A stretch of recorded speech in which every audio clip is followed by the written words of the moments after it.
Alors nous poursuivons là. Donc dans ce cas, nous allons donc essayer d'établir la connexion entre GitLab, notre SCM, et le Jenkins d'autre part. Donc on aura besoin de credentials. Cette fois-ci, on va créer des credentials sous la forme username token. Alors, comment obtenir le token? C'est simple. Il faut y aller chez Settings, CICD, plutôt c'est pas CICD, mais plutôt Access Token, et créer un token. Alors, la création de token est simple.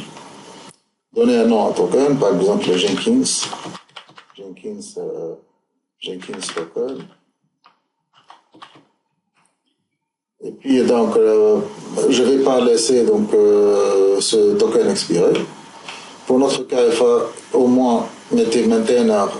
Donc pour le développeur, ça c'est donc le token sera limité juste à écrire et à lire à partir des repositories. Donc c'est spécifique au développeur. Maintainer, ça ajoute les opérations DevOps. Et owner, ça c'est quelqu'un de propriétaire, donc c'est là le pouvoir absolu. Il peut même ajouter des utilisateurs, retrancher des utilisateurs, ainsi de suite. Donc on peut mettre un owner tout simplement. Pour notre cas, donc il s'agit seulement de retrait peut-être d'écriture de code dans le répertoire. Donc on aura besoin seulement de API et read repository, write repository ici au cas où. Mais bon, vous pouvez ajouter le reste. Donc mais ça c'est pas conseillé. C'est pas conseillé d'ajouter tout. Peut-être ce token-là, donc vous l'utilisez pour d'autres choses, mais ça devient équivalent au possesseur de compte. Donc si quelqu'un obtient ce token, donc il peut avoir le pouvoir absolu, donc créer un project access token, donc ça va créer le token. Nous le copions quelque part, là, ce token-là, nous pouvons le copier quelque part. Donc ça c'est notre token. Donc, alors, nous pouvons donc y aller maintenant chez le Jenkins et le créer au niveau de Manage Jenkins, Credentials, et puis au niveau de Credentials, donc nous cliquons sur Global, Add Credentials et nous ajoutons Username ou Password. Donc ça sera au niveau global, donc le username là, ça doit être le nom de votre compte. Vadima, par exemple, dans mon cas, c'est Vadima Enterprise. Donc il faut mettre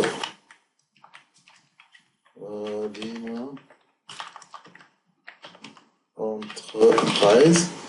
Le password, là vous mettez votre token, et le ID, donc c'est quelque chose d'arbitraire. Donc vous pouvez mettre ce que vous voulez. Mais l'essentiel que le username, ça doit correspondre à votre nom où vous utilisez au niveau de GitLab.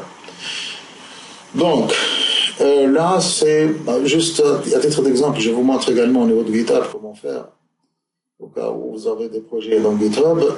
Donc, pour le GitHub, normalement, les tokens sont là. Donc, dans Setting.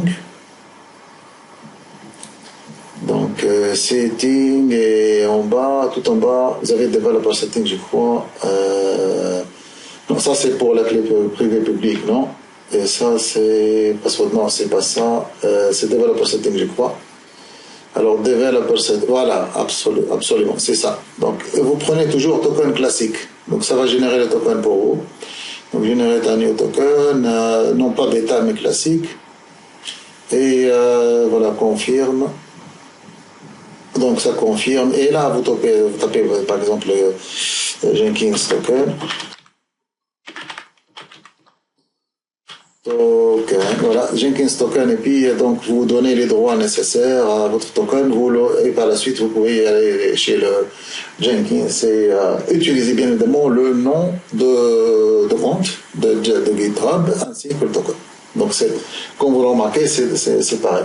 Pour mon cas, je ne vais pas créer donc un token, je ne vais pas créer en fait un credential parce que j'ai déjà ce credential là, il fera l'affaire, hein, celui-là. Juste pour vous montrer donc comment créer, ni plus ni moins. Donc voilà. Bref, donc ça c'est fait. Alors, comment maintenant intégrer le SCM? Donc pour l'intégrer, c'est simple. Au niveau de notre projet, donc on crée un projet, on va l'appeler donc projet Remote Project. Remote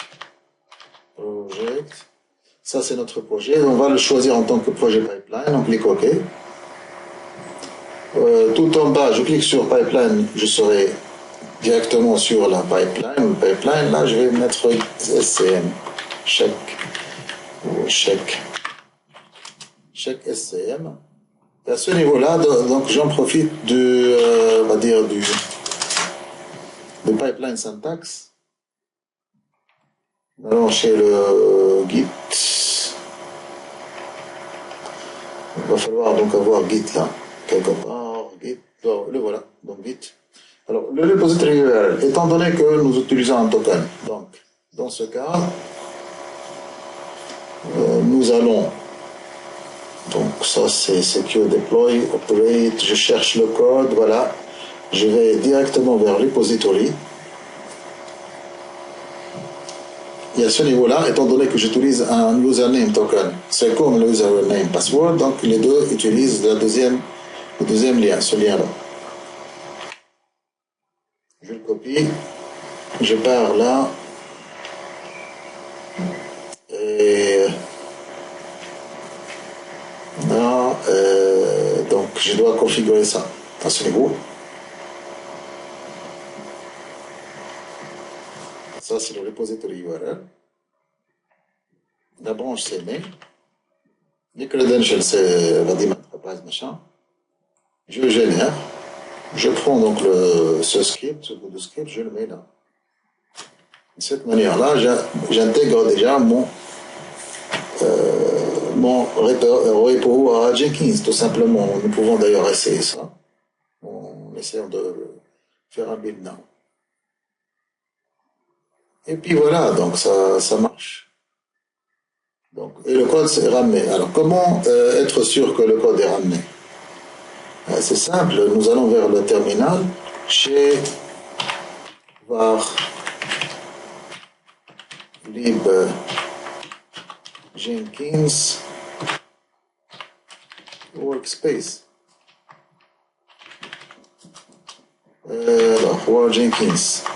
Ah oui, je suis sur prod machine, je ne suis pas sur le Jenkins, sur la machine Jenkins. Donc, je vais ouvrir une session, ça c'est la machine prod. Donc, c'est Jenkins local plutôt, c'est là. Donc, clear.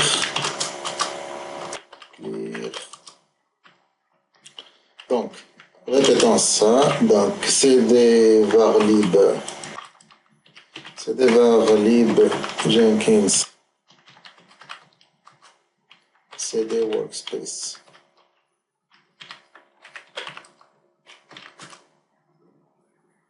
C'est remote project, donc cd remote project, voilà, le projet il est là. Donc, nous pouvons voir tous les éléments qui sont là, y compris le nouveau document texte que j'ai ajouté pendant la première vidéo. Donc, bref, donc maintenant la connexion est établie entre le SCM et la machine donc Jenkins Ansible. Et nous sommes prêts maintenant à développer le pipeline proprement dit.